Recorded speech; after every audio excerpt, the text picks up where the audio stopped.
Welcome to USA Global TV and Radio, where our mission is to provide education, entertainment, hope, and inspiration. USA Global TV and Radio connects you with experts and audiences all around the world every single day to help you succeed in business and to live a richer life. Visit us at usaglobaltv.com to learn about career and life-changing training and mentoring programs like the Listening Mentor. Subscribe to our newsletter to stay informed about our special programs and offers. Discover how you can become a guest on one of our shows or a host or producer of a USA Global TV and Radio show of your very own. That's USA Global TV and Radio, where the doctor is always in.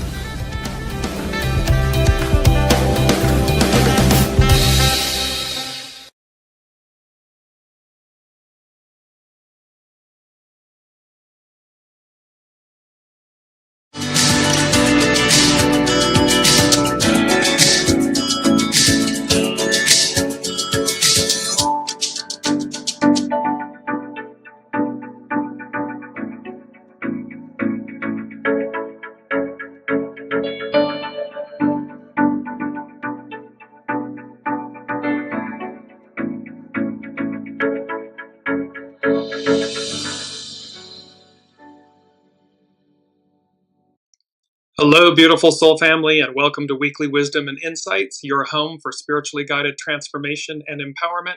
I am your host, Dearjames, and together with the unseen, Spirit, Source, and Symphony, we look at the current energies, the intuitive wisdom and insights, and we go as guided.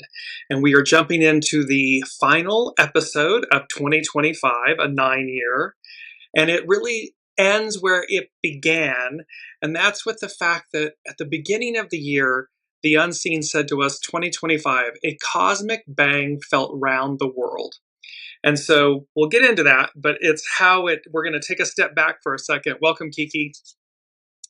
Because our main theme is mixed metaphors. Let me just bring this up. Mixed metaphors coming in with a bang, a cosmic bang. Major endings and beginnings.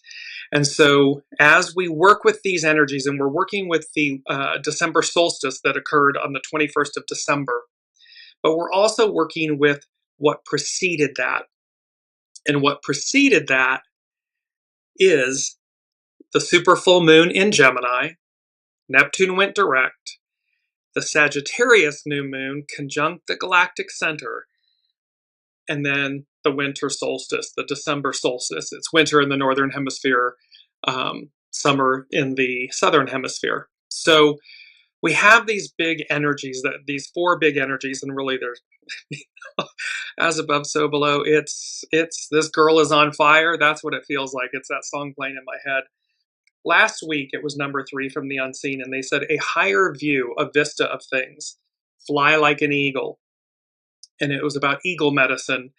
And this, you're no longer grounded at the gate. And then this kind of raised voice, all aboard. And this mixed metaphors and expansion of understanding.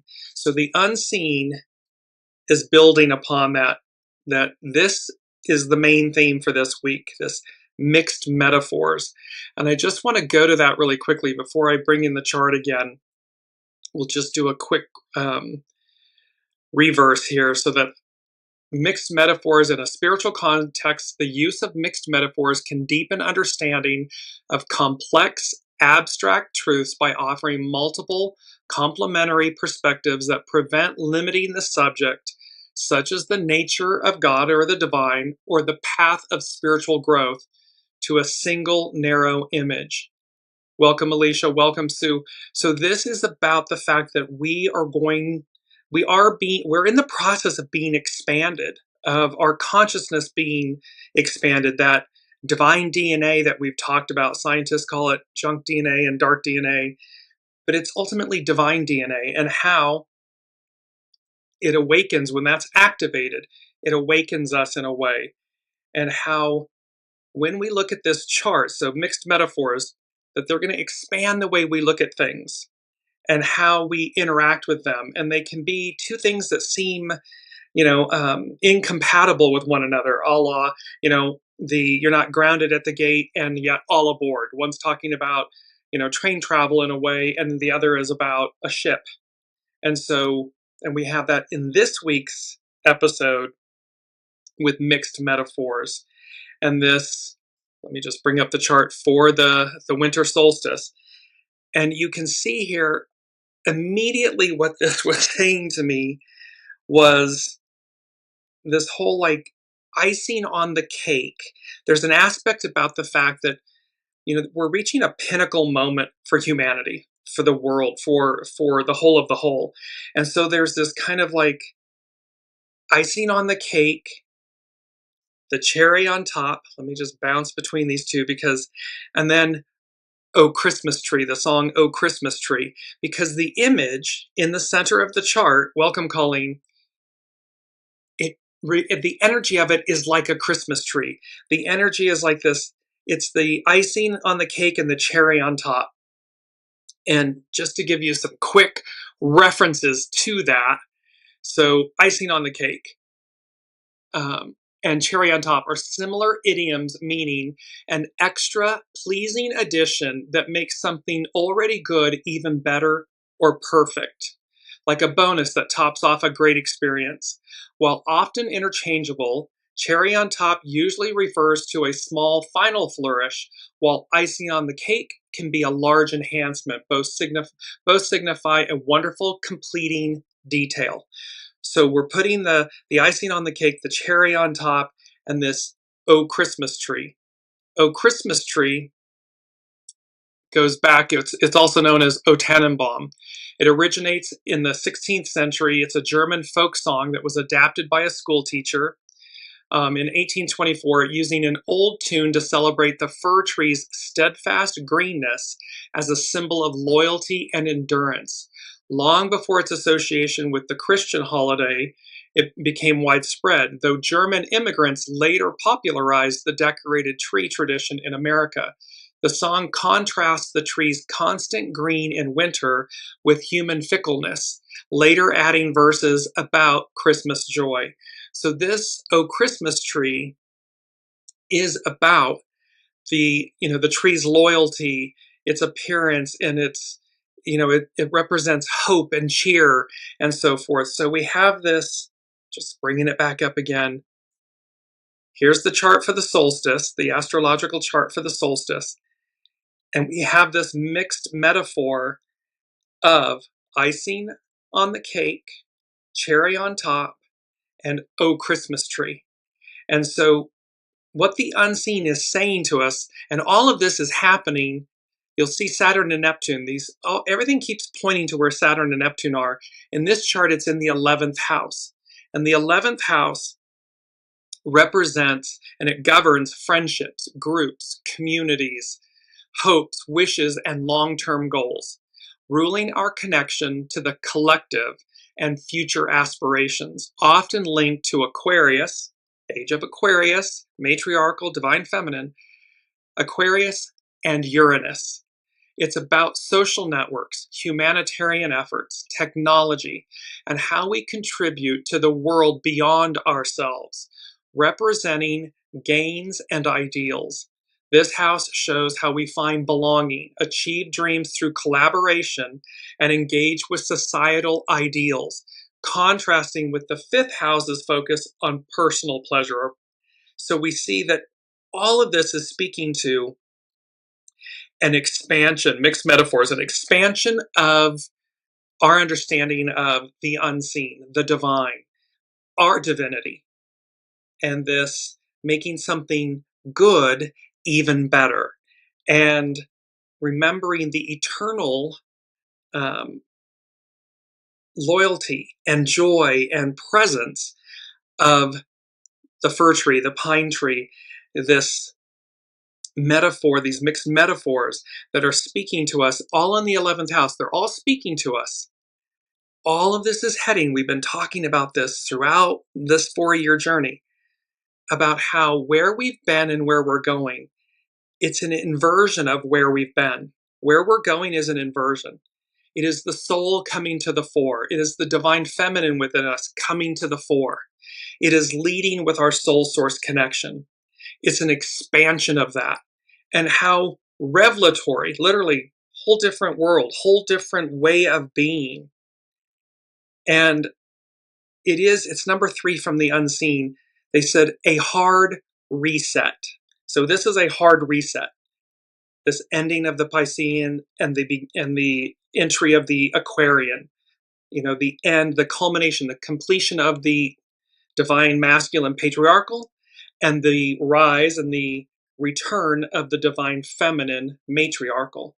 And they said a hard reset, a whole new way of being.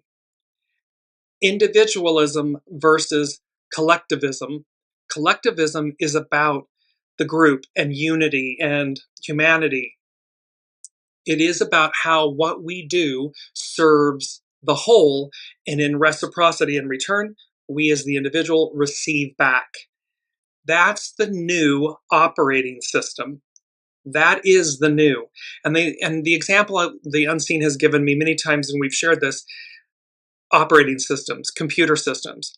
The difference between Microsoft and Macintosh, Apple.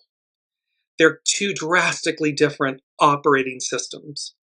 One of those systems can read the other. The other cannot read the latter. The other one can't. So in other words, original intelligence can read and understand artificial intelligence. Artificial intelligence cannot understand or read original intelligence. By its very nature, it's artificial. And thereby, the vastness of the originality, of the expansiveness of original intelligence supersedes all. Well, it's the same thing. It's a hard reset. It's a whole new way of being. It's a whole new operating system. And so the sooner we all awaken to that understanding, all aboard, get on board. We're no longer grounded at the gate. It's the caterpillar to the butterfly. We're no longer grounded. There's an expansiousness of consciousness coming. Mixed metaphors coming in with a bang, a cosmic bang. This expansion, major endings and beginnings. And it's number 1 from the unseen. It's about rebirth and renewal, an expanded state of consciousness, of being. And they said, wait for it, because it is coming from the unseen. So it's not something that we go about in our daily lives and plan other than to be in alignment with it, to be in awareness of it, to do all the things that we possibly can do individually and collectively to align with that, so that, they're showing me it's the difference. They have these a lot in certainly in Europe. But the flat in airports and everything, it's like the conveyor belts that are flat. And so you can step on and it moves you faster than if you were simply walking. And if you, of course, walk on the moving flat conveyor belt, you're moving twice as fast. That's what they're showing us. So we can choose to walk or not walk, walk not on the conveyor belt, or we can step onto the conveyor belt. We're going to go faster. We can walk as we've stepped onto the conveyor belt. We're going to go twice as fast. It's all up to us. It's individual and collective. And that's the understanding of how we align with these major, major, major endings and beginnings, these as above, so below energies from the unseen, and how they align with the 11th house. So let's jump back into, and we're also arresting decay. It's hexagram 18. We've had this a lot. And so we're looking here, this is from divination.com. Repairing the damage. When something is rotting, it is time to repair the damage. In the world of human affairs, self-indulgence and corruption grow like weeds in an untended garden. They must be faced squarely and rooted out through bold action. This brings us to our first quote. Eliminating corruption and the sloppiness that leads to it is an ennobling human enterprise. It's a worthy cause to root out and take bold action when we're facing corruption and goo and all of this decay. and that it's an ennobling human enterprise as it clears the way for fresh, new beginnings. Such repair efforts ultimately lead to supreme success. So when we're willing to individually and collectively root out evil, indulgence, self-indulgence, corruption, goo, it ultimately leads to supreme success, a higher, more pure octave of ourselves and the world we live in. This is a time to be lean and efficient. The weeds must be rooted out before the whole garden is lost. Fighting decay, indifference, and corruption is not a simple matter. The steps must be evaluated carefully, and planning should precede action. Resist the temptation to strike out prematurely. See, this is where we gather. It's discernment. It's proactive, not reactive. So that when we do strike, we strike with the iron hot and with great clarity. Gather strength around you and marshal your inner resources. This is our second quote. Arresting decay requires a strong effort.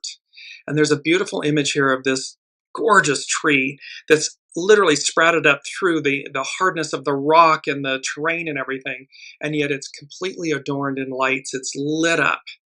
And so it's this arresting decay requires a strong effort. Be the image of this tree, the fortitude, and yet just the ease of it. And then it's completely lit up. It's lit up from the inside out, and it's casting this beautiful white shadow, this luminosity. When you do act, pay close attention to the process. Make your strike as precise and clear as the path of the surgeon's knife. So that we're being asked, again, empty our vessels, hone and polish our stones, remove the decay. And Colleen is just saying how spot on right now. Yes, because we're watching these major endings and beginnings. All of the, simultaneously, the massive collapse of things and the massive rise, the purity, the light, and this, tuning, weeding our gardens, our collective gardens, and it begins with our individual gardens. And that we're willing, because it's a rebirth and a renewal. It's an expanded state of consciousness and being that is arriving. And with mixed metaphors in the 11th house and this hard reset. So, because it brings about, it's number 5 from the unseen, it brings about a metamorphosis. I mean, this is a complete change in form. That's what it's going to do. It's an inversion. It's a complete 180 of where we've been. And so it's a metamorphosis. And then I heard the phrase, which I've never heard before, divine abstraction. And then I heard the lyrics, it's the title of the song, but the lyrics to, it's Celine Dion's, It's All Coming Back to Me Now. Well, divine abstraction. And divine abstraction refers to the concept of God or the divine or the sacred as beyond human comprehension, existing in pure, unmanifested being, not form. Often explored through abstract art as a way to express the ineffable, or in spiritual texts like A Course of Miracles, as God's limitless, joyful sharing of creation, a perfect abstract communication. It contrasts with concrete, limited definitions of God, the divine, focusing instead on universal principles, pure essence, or a spiritual source beyond sensory experience. So we've taken, over the course of millennia, we have taken the unseen and, compartmentalized it and boiled it down and packaged it or forced it into these understandings and beliefs. Mixed metaphors and this hard reset and this expanded consciousness says the unseen is going to blow the roof off the house, off the lid. It's going to burn a decay, repair what's spoiled. It's going to burn away the edifice of all of that so that we get the purity of what's the essence of our divinity. Because we are the unseen. We just happen to be incarnate in physical form.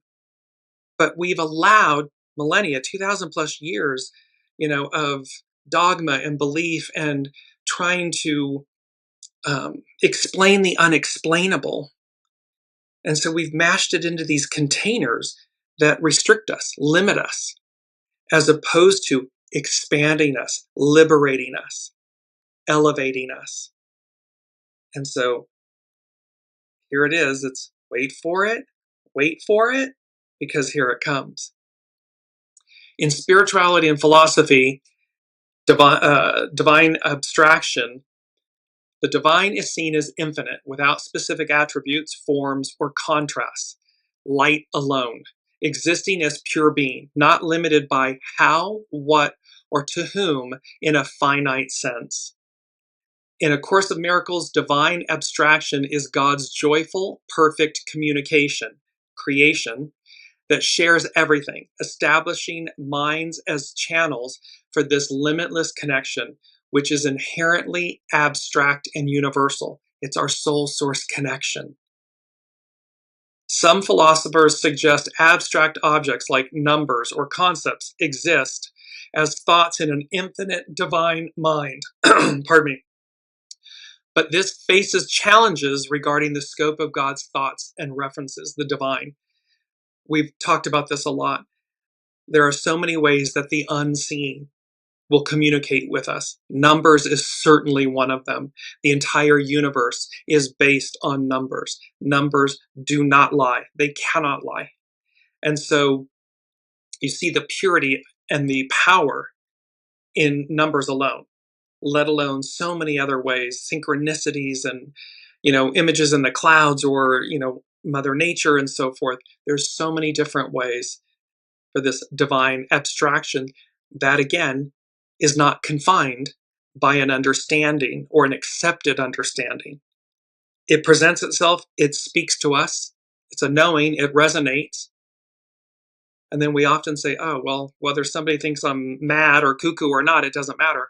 I know what I saw, I know what I felt, I know what I understood or received. That's not limited by the explainable. In art, abstract art, with its focus on lines, colors, and shapes rather than recognizable objects, attempts to convey spiritual or divine truths that words cannot capture, bridging art and religion. Artists often describe waiting for inspiration from a universal source, allowing ideas to flow from infinity into their work, a practice deeply connected to the concept of divine abstraction. This is the same thing like the artists, whether it's a canvas or a block of marble. In our daily lives, when we listen, when we connect with our soul source connection, and we await, we ask, we pray, we meditate, and we await that divine abstraction, that divine inspiration that guides us, that says, do this, go this way, don't do that. It's the same aspect. And again, it supersedes anything that's, air quotes, proven or been proven. What we all know is it exists. And there are those in one camp that seek to prove that out more, and there are those that seek to simply diminish it or ridicule it or excuse it away. And yet it exists. So key themes are limitless and universal, and this concept of inner experience. It's knowledge through inner experience, contemplation, this understanding what exceeds all of this. And the reason this divine abstraction and this metamorphosis, it's all coming back to me now. There's going to be that moment where we're like, oh yeah, the epiphany moments of, oh yeah, I've known this existed. I've known it's always been there. But somehow somebody fine-tuned the channel, or someone, the unseen, as above, so below. They've turned up the volume. They fine-tuned the channel. Somehow I awaken at some point, and my world is expanded. My understanding supersedes the limitations of where I've been. So that is this beautiful metamorphosis, and it's number 5 from the unseen, which denotes change. Metamorphosis, divine abstraction. It's all coming back to me now. How we connect, how that expands us, and how that, so whether we're creating a new project at work or, it's not limited to an artist and the canvas or the sculpture. This is everything we do in our lives. So from our relationships to our work to new work, creations or projects, whatever it may be, that divine abstraction, that expansion, that soul source connection, listening and leading with your soul, manifests. It's been doing it all along. It's just been in the back seat. Now it's at the forefront. Now there's going to be this awakening, because number 2 from the unseen is, it's the Eurythmics, Annie Lennox. It was the lyrics, "Here comes the rain again." Well, "Here comes the rain again." Beautiful song. And it's about the fact that I want to go to the spiritual meaning of rain. Rain symbolizes cleansing, renewal, and life, washing away the old for new growth, while also representing divine blessings, mercy, and the outpouring of spirit or knowledge, though it can also signify sorrow, reflection, or hardship, mirroring life's dualities. It's a powerful metaphor for nourishment, spiritual awakening, and the promise of better times after storms, appearing in diverse cultures as a life giver and purifier. So this, here, number 2, "Here comes the rain again." It's about washing away sins, negativity, and emotional burdens, refreshing the spirit and land, so Mother Earth, the waters. It's about renewal and rebirth, a fresh start, leaving the past behind for new beginnings, like nature reviving after rain. It's about blessings in abundance, a sign of divine provision, prosperity, and God's favor, especially when prayed for. Spiritual nourishment, a metaphor for spiritual truth, wisdom, or the Holy Spirit. We've talked about Pentecost, baptism by fire, the Holy Spirit, vital for inner growth, similar to how water sustains crops. And remember, at Pentecost, this is almost 2,000-ish years ago, give or take, they were illumined, baptism by fire. They all had flames over their heads. And after that, they began speaking in tongues, or, like garbled. And after that, those in attendance, their consciousness was expanded. Their capabilities were expanded. They were awakened and elevated. So here comes the rain again. It can be this, it is this purification, both water, baptism by water, baptism by fire. In Christianity, pardon me, and it's here we are, sorry. Essential for physical and spiritual life. So rain is essential for physical and spiritual life, bringing forth harvest and sustaining ecosystems.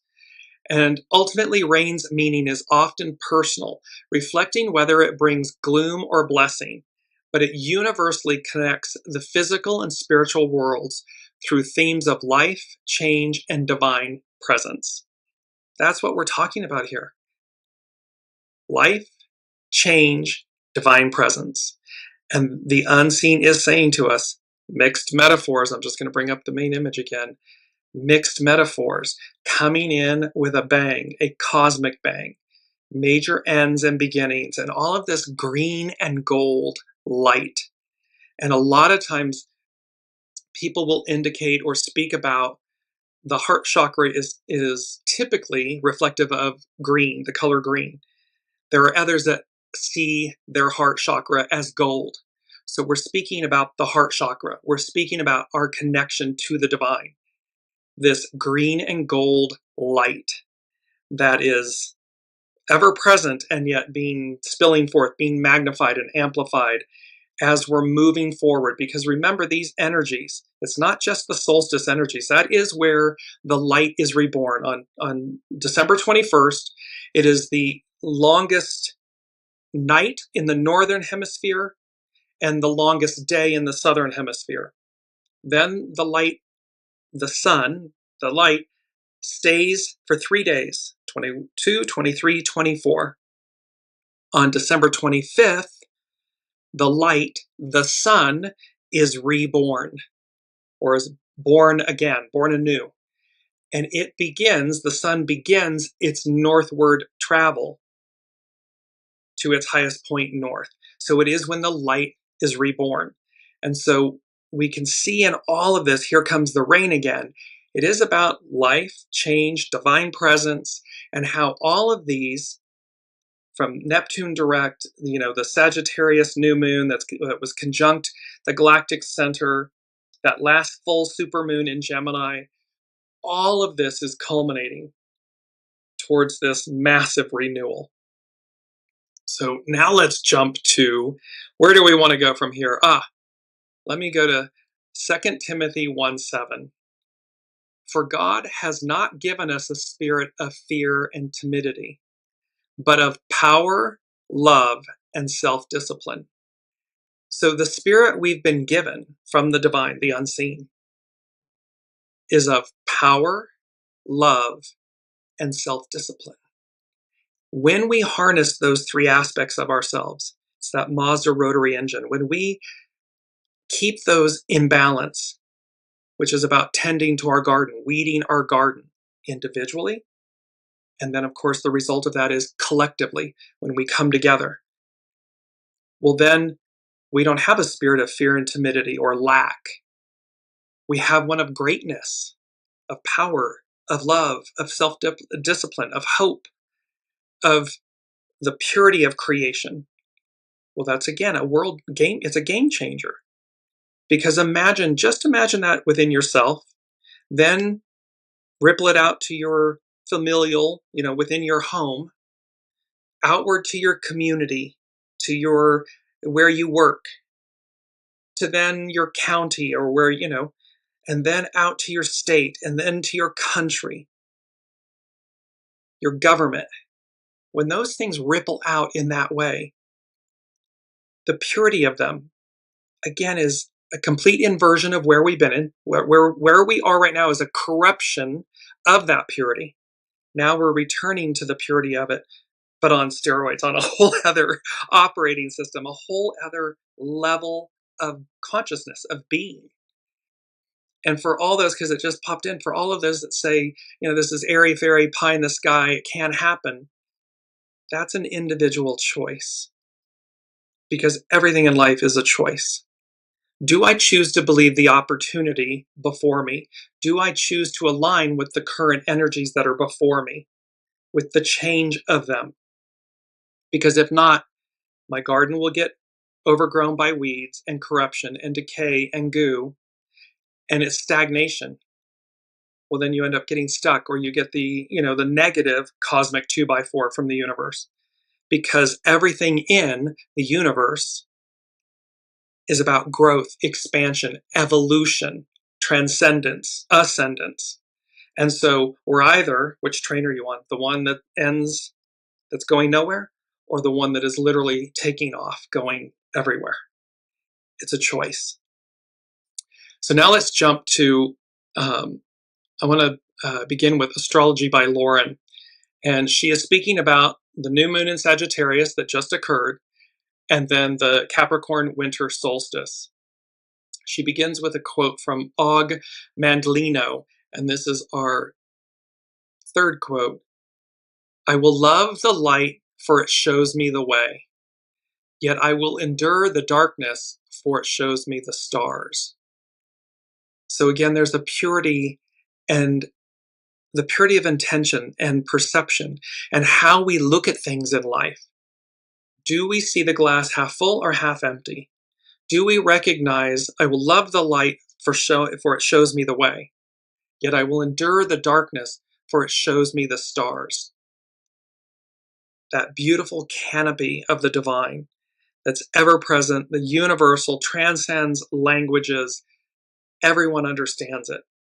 And look how it's guided humanity for time immemorial. We have literally, in terms of traversing oceans and everything, it is what guided us. It guided the three wise men. And so there's this beauty in the fact that in our endurance of the darkness, it shows us the stars. So Astrology by Lauren. On December 19th, we had the new moon in Sagittarius at 28 degrees, 25 arc minutes of Sagittarius. The new moon in Sagittarius usually pushes us to grow and expand our horizons. Our optimism and hope grow exponentially at this time of year. However, due to certain coinciding transits, this moon is entwined with the feeling that we cannot step into the potential that is right there in front of us without releasing, unburdening, and letting go of certain elements of the past. This is about emptying the vessel, weeding our gardens, being willing to release the old to receive and accept the new. However, what it also reminds us of is that no matter what obstacles, challenges, and fears we are working through at this time, we have something much stronger to see us through, and that is the element of hope. The new moon in Sagittarius makes a 90-degree square angle, that's a frictional aspect in astrology, with both Saturn and Neptune in Pisces, which are gradually edging closer for their exact conjunction in February of 2026. They're going to come together once again at 0 degrees Aries. That's the beginning point of the astrological year. This is a complicated transit which fills our hearts with trepidation, and the feeling in some cases like the rug is being pulled out from under us. Wraiths and ghosts linger in these final degrees of Pisces, where we are drawn into the past and asked to do the important work of releasing, purifying, and distilling. This is about letting go of people, places, things, masks, identities, labels, all of these things that have kept us confined, or we've utilized them as a measure of means, of value, of identity. And yet, in this instant, they've come to the end. They've outworn their usefulness. And I mean that in a very pure, respectful way, that we can recognize. I had this in my own personal experience with particular people recently passing in a previous aspect of my identity, my life experience. And this understanding that, oh, that's really over because those individuals are no longer incarnate, present. And thereby there's a melancholy, there is a reverence for the beauty of what it was and the loss of it. And then the awareness of, and yet this is what's before me. This is, quote unquote, my next act. And that's what this is speaking to, these wraiths and ghosts that linger in these final degrees of Pisces. Because remember, we're completing, just with Neptune, it's a 165-year cycle. With Saturn, it's a 29-year cycle. 2025 is a 9-year cycle. So you see all of these major endings, but with them is the beginnings, the beauty of the beginnings. And so we're being asked to do the important work of releasing, purifying, and distilling. Astrology by Lauren. And it is all that we can do to process it all, as the past washes over us like a tidal wave of mixed emotions. And yet we stand here with hope in our hearts and even anticipation for what could still be. The new moon square Saturn and Neptune is asking us, what are the dreams worth having? The dreams that you are willing to make a sacrifice for. The dreams that will be worth fighting for, while also taking into consideration which dreams are only fantasies and needing to be put on a shelf somewhere. This is about the Seven of Cups in the Tarot and discernment and recognizing what are the dreams worth pursuing, worth fighting for, worth continuing, and what are the dreams that say, maybe that was a past iteration of myself. Let me set it aside for now. It may come back, but in this instant, it's for us to have that discernment of what is. So, are you just chasing ephemeral fireflies that have no basis in reality? Or do these dreams actually have traction and therefore well worth investing in? On December 21st, Jupiter, the ruling planet of Sagittarius, makes an exact square to Chiron. Squares are frictional aspects. Our wounded healer. Old wounds are being raked up in the process. However, even as Chiron exposes our wounds, he also brings us the remedies that can heal these old wounds. It's like it's a choice. When we allow ourselves to be healed, we're healed. When we allow ourselves to see truth, we see truth. And then we can deal with it, make adjustments, or own a tone release, whatever it might be, and move through it. The ultimate aim is for greater healing and wholeness. But to do this well, we need to be willing to step out of our comfort zones, not so much so that it is overwhelming, but enough to grow beyond our present limitations. The Unseen has always said, we know what we know until we know. The beauty of that statement is, what we know what we know. That gives us a foundation, a clarity, a proper solidification of things. We know what we know until we know. Until we know means that we are open to receive things that will reconstruct that foundation, that clarity, that will expand it. Because again, if we're not open, we know what we know until we know. If we're not open to the until we know aspect, then we get stuck, stagnant. We stay boxed in, as opposed to being expanded, liberated, evolved. Well, that's like an amazing journey. It's a wonderful, it's like what's the word? Like a treasure chest in that journey where you're like, ooh, what might I encounter next? I know what I know until I know. Astrology by Lauren, she's talking about with the Jupiter-Chiron square. There are opportunities here to heal old wounds that have to do with the fear of rejection, ostracism, judgments from others, or ourselves, or of ourselves. It's amazing the way that we can cripple ourselves with our own narratives. However, by being placed in a position that is a little uncomfortable and unfamiliar to you, you are forced to grow beyond your previous fears. Freedom comes when we are willing to let go of what is comfortable and are willing to reach for the farther shore. To find your own spiritual purpose, you may need to step away from what was previously familiar and what was previously felt comfortable to grow beyond your previous self-imposed limits. It's always an inside job. They will always be self-imposed limits. And thereby, ergo, we're back to it's always a choice. It's a choice to release. It's a choice to receive expansion and new consciousness and understanding. It's a choice to align with it. It's a choice to let go. It's a choice to forgive. It's a choice to rewrite our scripts. It's a choice. And here comes a hard reset. Before I finish up with Astrology by Lauren, I want to go to number 4, and 4 is foundational, and that's why this is all so important. What they said, and it's also our key word. So we have two aspects. Our key word is enlightenment. You see the cosmos in the background, this radiant, brilliant light, and then you see this stone, this raw stone, with all this gold within, just illuminating gold. That's us. We are from the cosmos. We are a chunk, a spark of the divine. And it's about the gold within, which is why the heart chakra can be either green or gold. This beauty of abundance and value. It's the highest prized mineral, the diamond and gold. And so we have the word enlightenment, but then we also have, let me just give that to you really quickly.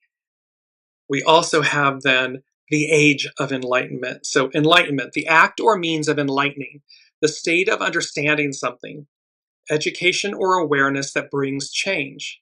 In Hinduism and Buddhism, the highest spiritual state that can be achieved. So enlightenment is the highest spiritual state that can be achieved. A state of perfect knowledge or wisdom combined with infinite compassion. So enlightenment, a state of perfect knowledge or wisdom, not alone. This perfect state of knowledge or wisdom combined with infinite compassion. this compassion of understanding, because then we are looking at we, the whole, all. How will my choice or decision, my wisdom or my knowledge, impact or affect my fellow humans, Mother Earth, the greater whole, the unseen? Because as above, so below. Well, as below, so above. We're in reciprocity with one another. So we have this enlightenment as our key word, and then the age of enlightenment. It was a period. So we're talking about it's happened before. Here comes the rain again. The age of enlightenment in the history was a period in the history of Europe and Western civilization, during which the Enlightenment, an intellectual and cultural movement, flourished, emerging in the late 17th century in Western Europe and reaching its peak in the 18th century, as its ideas spread more widely across Europe and into the European colonies in the Americas and Oceania. The movement was characterized by the widespread circulation of ideas through new institutions, scientific, academies, literary salons, coffee houses, Masonic lodges, and an expanding print culture of books, journals, and pamphlets.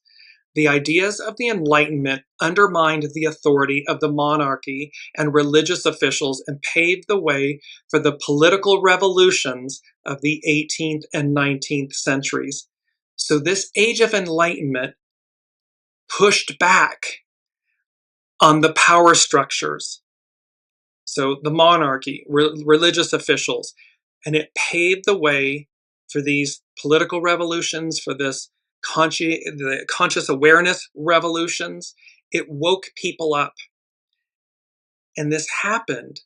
Remember, Pluto in Aquarius hasn't happened since the French, American, and Industrial Revolutions, 18th, 19th centuries.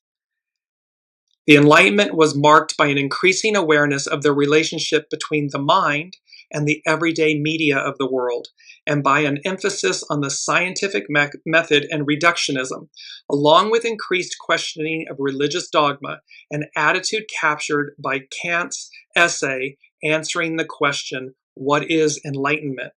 Where the phrase savoir ode, dare to know, came to be found, or can be found. The central doctrines of the Enlightenment were individual liberty, representative government, the rule of law, and religious freedom, in contrast to an absolute monarchy or single-party state and the religious persecution of faiths other than those formally established and often controlled outright by the state. So the age of enlightenment, and our key word enlightenment, this gold within. And here we come again. Remember, astrology is cyclical, not identical. So here's all of these things that, here comes the age of enlightenment again. Here comes the rain again. Mixed metaphors. We're coming in with a bang, a cosmic bang. And how that is setting the stage or resetting the stage for this reinvention of ourselves, an expansion of ourselves, an elevation of ourselves. And before I finish up Astrology by Lauren, the spiritual meaning of the Big Bang, cosmic bang is also Big Bang. So the spiritual meaning of the Big Bang often centers on it being a moment of divine creation, the universe's birth from a singularity, aligning with religious ideas of a creator. Interpretations vary. Some see it as God, the divine, initiating creation, pointing to an intentional designer. Others view it as the separation of God, of the divine, pure love, light, into soul chunks, us, to experience itself, creating space, darkness. While some traditions like Hinduism, Brahma, Vishnu, and Shiva map cosmic cycles onto this beginning. Ultimately, it's seen as a grand, purposeful start, whether as God's direct act or a process he set in motion, sparking consciousness and existence. So, and a cosmic bang It's the rapid expansion of matter. We are matter, physical. The rapid expansion of matter from a state of from extremely high density and temperatures that, according to current cosmological theories, mark the origin of the universe. So again, there's this aspect of this cosmic bang, this rapid expansion of matter, a hard reset, a whole new way of being. It's a whole new operating system. And this purity and the clarity and the purification, here comes the rain again, that is associated with it. And how, again, they're saying to us, the unseen, which the unseen does this a lot, they will tell us something, and then it's, of course, wait for it, because we're being given foreknowledge. We're being given the understanding of what's to be, what's to come. And thereby we're awakened. And what we do in this lifetime, in each moment, is to align with that awareness so that when it occurs, we're on that moving conveyor belt already walking. We're going twice as fast as anybody that might just be walking or hasn't even moved yet. So we're being given this foreknowledge of what is, what's to be, what's to come. So back with Astrology by Lauren, and she concludes with the Capricorn winter solstice. And she has a quote by Robert Crosby. It is the season of the birth of the sun, the coming back and bringing into fructification those seeds and plants needing sun energy for their growth and expression. However, it is more than that, because behind the sun, as behind every single body, there is spirit, there is life, and there is intelligence. So behind the sun is the Son, the Father, the divine, which radiates within us. We are connected to it. It is eternal. It is what we come from and we return to. So Astrology by Lauren. The winter Capricorn solstice is one of the 4 sacred cardinal corners of the solar year, when the sun, Sol, appears to stand still, stis. The time of year with the least amount of light in the northern hemisphere. The northern winter solstice marks the turning when the sun will gradually make its way back north again, bringing with it the return of the light. We celebrate this season of light with festivals, feasts, and gatherings, beckoning the light to return once again.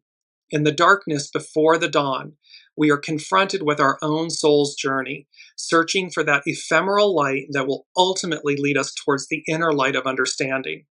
Whether we seek that light through ritual, through religion, community, prayer, lights, candles, meditation, or embracing the wonders of nature, it brings us hope for renewal, for rebirth, for wisdom and light.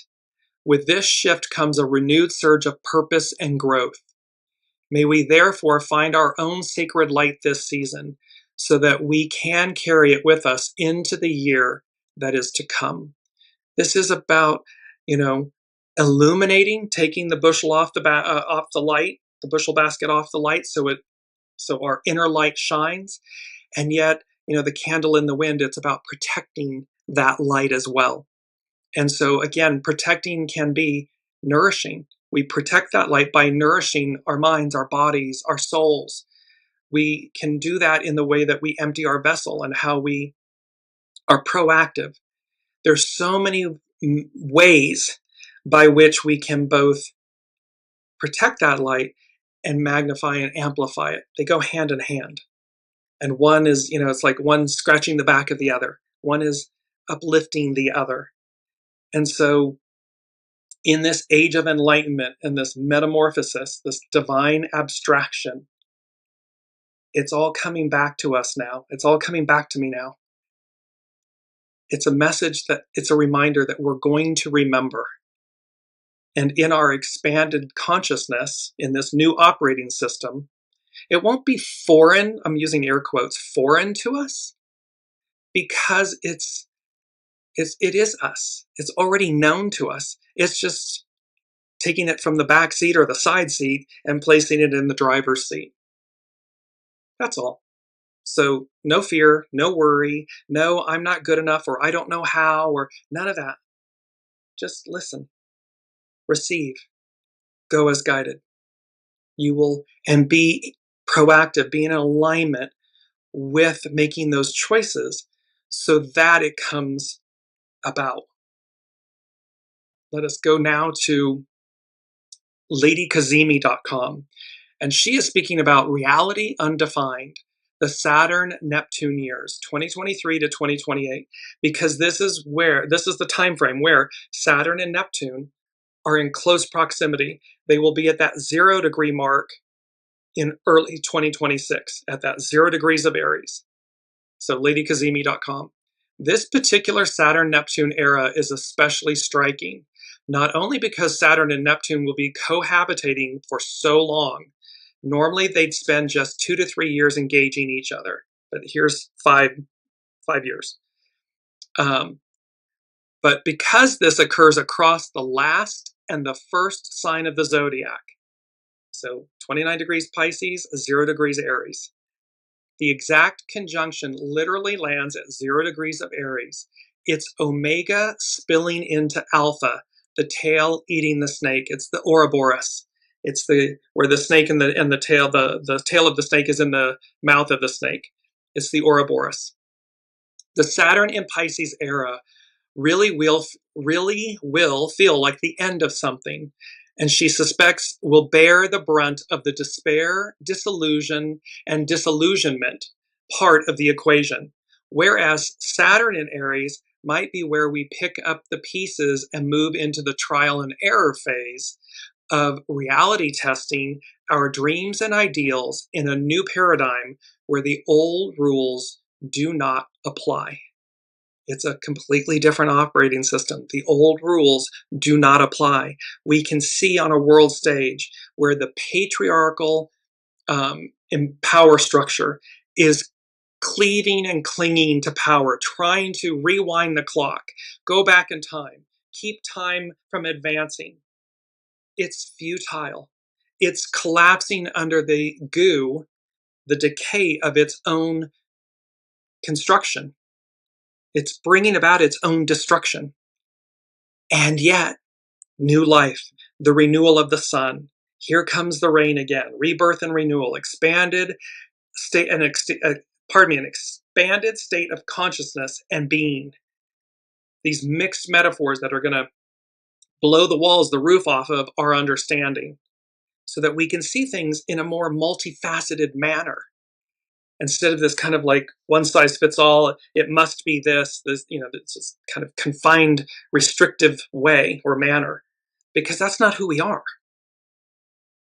The multifacetedness of our nature, of our beingness, is so vast. And when we harness that and we respect it and we celebrate and we collaborate, it's a game changer. There's always enough. There's never not enough. That's a lie. It's an illusion that there's not enough.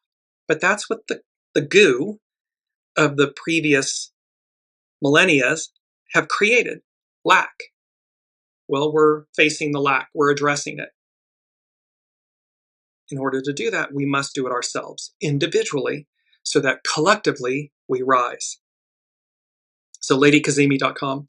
Saturn's stint through Pisces is, in many ways, the finale to the Neptune and Pisces era that started in 2011. It's seeing that the Wizard of Oz is the man behind the curtain. It's the consequences of this past decade's delusions coming home to roost. And it's the hard aftermath of a slowly dissolving consensus reality. Remember in the Wizard of Oz, Dorothy and, her companions, they're all wanting something, they're looking for something, and they're looking externally for it. Only for Toto to go over and yank the curtain back and realize that it's this little man, pulling levers that's making, loud noises and shooting fire and smoke out and everything. What they come to realize is what they were wanting, what they were longing for, resided within them all along. Glinda says to her, "Click your heels 3 times. You've always had what you needed to," quote, "go home." You didn't need the Wizard of Oz, this illusion, it was within you. So, LadyKazemi.com, the internet of the personal algorithm has contributed to a more siloed relationship with reality and a crisis of truth, of knowing what to trust. The 2010s were a prolific decade for fake news, and this stands to only get worse with the advancement of AI and deep fakes. So this is where the discernment, listening to your soul source connection, going as guided, is paramount. It's key. It's your foundation. It's where we look and say, okay, I just saw that come into my algorithm. And of course, we all know in social media, you click on something once, you get 100 or 1,000 more of them when you maybe only wanted it one time. So it's incumbent upon us to say, no, there's those 3 little dots. Go back in and say, no, not interested. No, this is not what I want. And it forces the algorithm. It's going to keep giving it to you for a little bit, but it's going to finally say, oh, okay, that dog doesn't hunt. This person doesn't want that anymore. But see, it's a choice, and it's proactive. It's taking action, and it's about also discernment, where we look, what is the truth? This is a truth, but is that truth matched up? Is it replicated many times, or is it only coming from one avenue of sources? Pardon me. So we have to be, accountable to ourselves, which means that we're accountable to the whole. LadyKazemi.com. There are multiple universes of facts, she's using air quotes, facts, that exist side by side, but remain largely closed to each other. In this era of the information bubble, will Saturn in Aries be a hard reset? There's the hard reset. Pardon me, I have a tickle in the back of my throat. Or a shared universe collapsing into an infinity of solo galaxies. This is a hard reset. This is not a shared universe collapsing into an infinity of solo galaxies. This is going to be a hard reset. And she concludes, reality waits to be determined. Then again, maybe a little doubt is a good thing. Maybe a little dose of skepticism is what will save us in the end. Will Saturn and Neptune signaling the merging of the known and the unknown at the first degree of the zodiac? It's almost as though what we knew before will no longer apply in the face of previous mysteries solidifying and taking shape. We know what we know until we know. So we're going to have this awareness of, it's a whole new world. The old, what I relied on before, is no longer. It will not work. What's the new? And so it's almost as though what we knew before will no longer apply in the face of previous mysteries solidifying and taking shape. Saturn in Aries is a punk rock Saturn. Saturn in Aries is a Saturn in fall, which looks like statues and edifices falling down. And it's an interesting thing of how, again, in our world stage, there are those that are placing their name all over everything, only for that to fall, to come off, to be torn down, because it's of the previous era. But there's this cleaving and clinging, trying to prevent the inevitable. But the unseen is all powerful. It's the host, it's the master weaver, we're the guest. Under Saturn in Aries, we're not necessarily listening to the old rules and authority figures. Under Saturn in Aries, there are no gods, no masters. We are in the wilderness of a near complete lack of structure. But that also means we get to DIY a new one. Saturn in Aries feels like thinking for yourself and doing for yourself, whether that's exciting to you or whether you simply have no other choice. So this is where, again, and we don't want that new DIY to be from a state of ego, mind, personality, human, or fear or lack or consciousness. You won't be able to, because it's a hard reset. There's a new operating system. So there's a new knowing and understanding. However, the joy is in aligning with that. So again, you rise and accelerate and expand faster. Lastly, if Saturn in Pisces, a Jupiter sign, was the gradual erosion and crisis of faith. Saturn in Aries, a Mars sign, is for doing something about it. This is the part of the story where we say thoughts and prayers are not enough. Resisting despair looks like proactively taking steps in another direction and finding something more durable to ground our hopes and spirituality into. We've talked a lot about where we place our energy, that we're for something. We can be against something, but we place our energy in what we're for, not what we're against.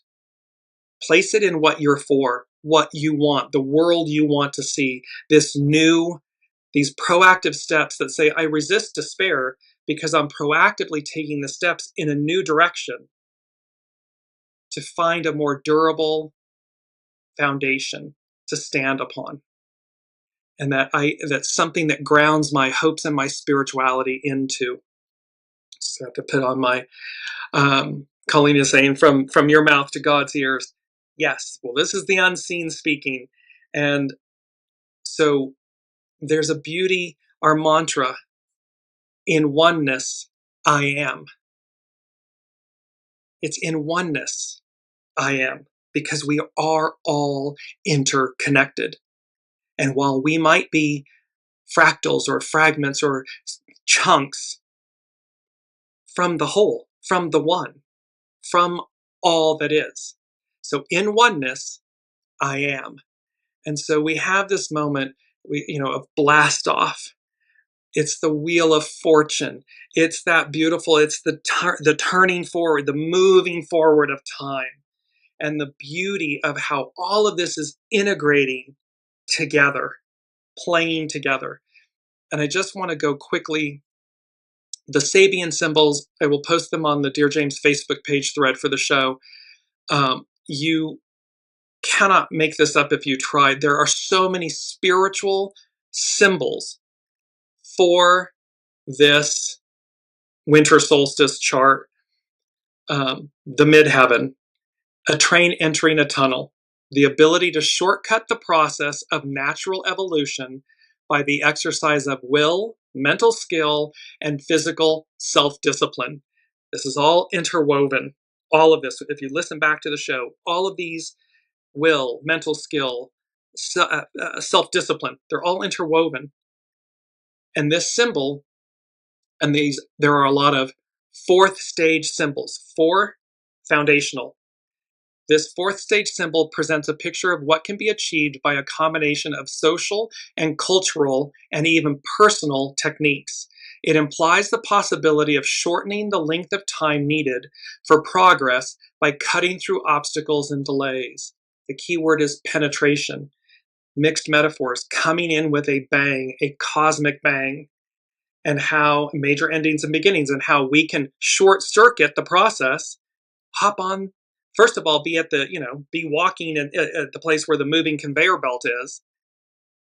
Hop on it and walk while it's moving. We're accelerating. We're going twice as fast. That's this penetration. It's will, self-discipline. It's all these things. The North Node, and these Sabian symbols are from Dane Redier and Astrological Mandala. The North Node, an ancient sword used in many battles, is displayed in a museum. Through the effectual use of his or her will, a consecrated man or woman can become a symbol of courage for all those who follow in their footsteps. This is about, it's hexagram 17, follow, be led, show by example. With this symbol, we see singled out and strongly emphasized the one power in man, which is an assurance of victory in the contest generated by social or occult wisdom processes in which they have become an active part. The individual must use that willpower, yet it is not their own once they operate at a spiritual level. So we're not talking about individual, our willpower. Yes, we need to harness that and use that, but we're talking about divine willpower. Harness divine willpower. It is the divine's will operating through their mind, our minds, which focuses its thrusts. It is, occultly speaking, wisdom speaking, the power of the brother-sisterhood, the energy of the whole operating through the one-pointed individual who has made this whole aware of the need for its use in a particular situation. This is harnessing the unseen, your soul source connection, the all that is, original intelligence, to advance you forward. Big messages as we're concluding this 9-year, this 2025, a 9-year. Just a few more quickly. The ascendant, a new continent rising out of the ocean, the surge of new potentiality after the crisis. Because this is a fourth stage symbol, we find in it a suggestion of how to approach whatever new phase of life has not only been hoped for, but actually confirmed. The technique is simply to allow the infinite potential to operate in unconstrained spontaneity. This means to have reached a state in which the conscious, rational ego is no longer a controlling factor. All of this from the unseen is speaking to this expanded state of consciousness and being, recognizing that the individual ego is no longer a controlling factor. Spontaneity, synchronicity, the unseen, listening, going as guided. It's that knowing. When we know to do something or not to do something, and we listen, and we either do it or don't do it. It's just that simple, and how that's going to expand us. The IC, a human soul seeking opportunities for outward manifestation, the yearning for self-actualization. It's a fourth stage symbol, and it brings a transcendental clue to the technique of living. Let the soul speak out. Allow the power of the true tone of your being to manifest itself smoothly, easily, and unobstructed, or expect a variety of consequences. Let the soul manifest. We will end on this note because that's really these last 4 years and where we're going. This new octave, this new operating system, the divine feminine, matriarchal Aquarian era, the age of enlightenment revisited. And it's advanced. They did say, the unseen said, the age of enlightenment, advanced, solidified, made permanent. It's an advance. It's a solidification of it, enlightenment.